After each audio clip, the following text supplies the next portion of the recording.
নমস্কার বন্ধুরা, ঘরোয়া রেসিপি কিচেনে আপনাদের স্বাগত জানাই। আশা করি আপনারা সকলেই ভালো আছেন। আজকে একটি ডালের রেসিপি নিয়ে আপনাদের সামনে হাজির হয়েছি। আপনারা তো অনেকেই অনেকভাবে ডাল খান, একবার মুলো দিয়ে এই মসুর ডালটা খেয়ে দেখবেন। তার জন্য আমি এখানে 200 গ্রাম মসুর ডাল নিয়েছি আর ডালটাকে 5-6 বার খুব ভালো করে ধুয়ে নিয়েছি। ডালের মধ্যে খুব নোংরা থাকে দেখবেন, খুব ভালো করে ধুয়ে নিয়েছি। আর এখানে হচ্ছে আমি 6টা মুলো নিয়েছি। মুলোগুলোকে আমি খোসাগুলো সব ছাড়িয়ে নিয়েছি আর মধ্যখানে এরকম একটু ফালি করে নিয়েছি। এবার আমি কড়াইতে জল বসিয়ে দিয়েছি, জলটা আমার গরম হয়ে গেছে হালকা। এবার আমি সবার প্রথমে এই ডালগুলোকে দিয়ে দিচ্ছি।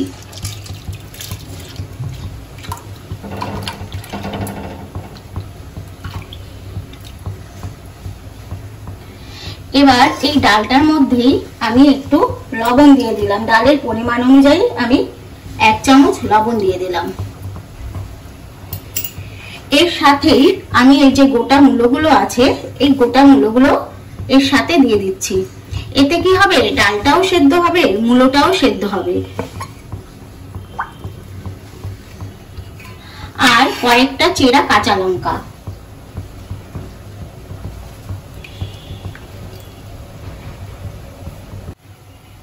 দেখুন ডালটা যেই ফুটে উঠেছে, এর পাশ থেকে কত ফেনা।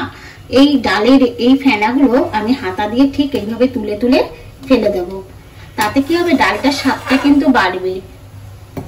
আপনারাও এইভাবে ফেনাগুলো যখন উঠবে এইভাবে তুলে তুলে ফেলে দেবেন। এবার ডালের পরিমাণ অনুযায়ী আমি একটু হলুদ দিয়ে দিলাম। আর ডালে কিন্তু অল্প পরিমাণে হলুদ দিতে হয়। এবার আমি ডালটাকে 5 থেকে 7 মিনিটের জন্য আবার একটু সেদ্ধ হতে দিলাম। দেখুন ডালটা আমার ফুটে গেছে আর মূলগুলো না সেদ্ধ হয়ে গেছে। এবার আমি মূলগুলোকে এভাবে তুলে নিচ্ছি একটা পাত্রের মধ্যে।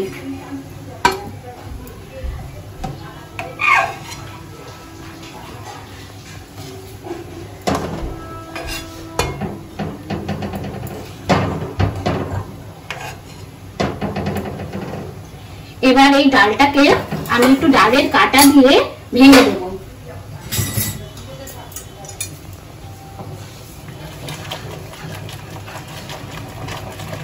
এবার এই যে ডালের সাথে মূলগুলো কিন্তু আমার একসাথে সেদ্ধ হয়ে গেছে, আলাদাভাবে আর সেদ্ধ করতে হলো না। এবার মূলগুলোকে আমি ছোট ছোট এরকম পিস পিস করে নিচ্ছি। দেখুন একটা ছুরির সাহায্যে, এখনো গরম রয়েছে।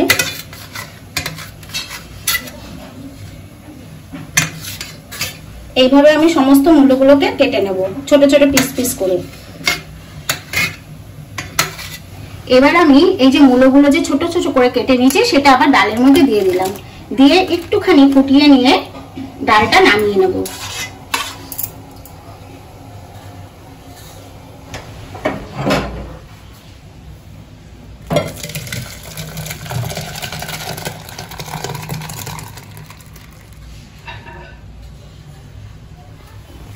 ডালটা নামিয়ে কড়াইটাকে আমি খুব ভালোভাবে ধুয়ে নিয়ে তারপর বসিয়েছি। কড়াইটা কিন্তু আমার গরম হয়ে গেছে।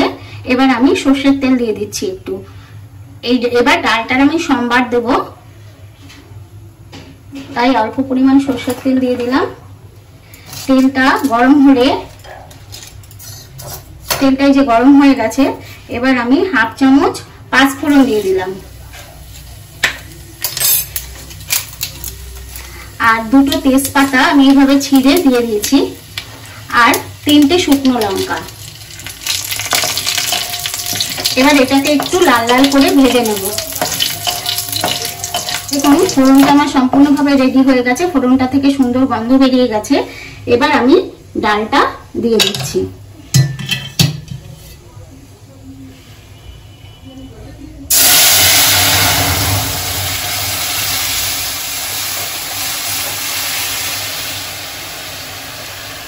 আর আমি ডালের লবণটা চেক করে নিয়েছি, আমার লবণটা সম্পূর্ণভাবে ঠিক আছে। আপনারা অবশ্যই একবার চেক করে নেবেন।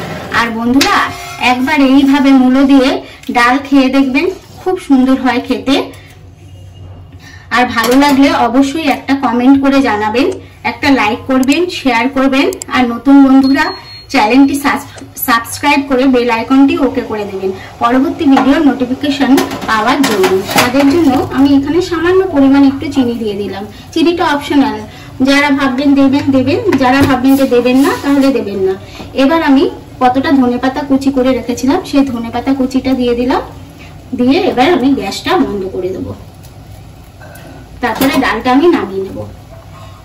এই সম্পূর্ণ ডালটা আমার রেডি হয়ে গেছে। এবার গ্যাসটা বন্ধ করে দিলাম, দিয়ে ডালটা নামিয়ে নিচ্ছি।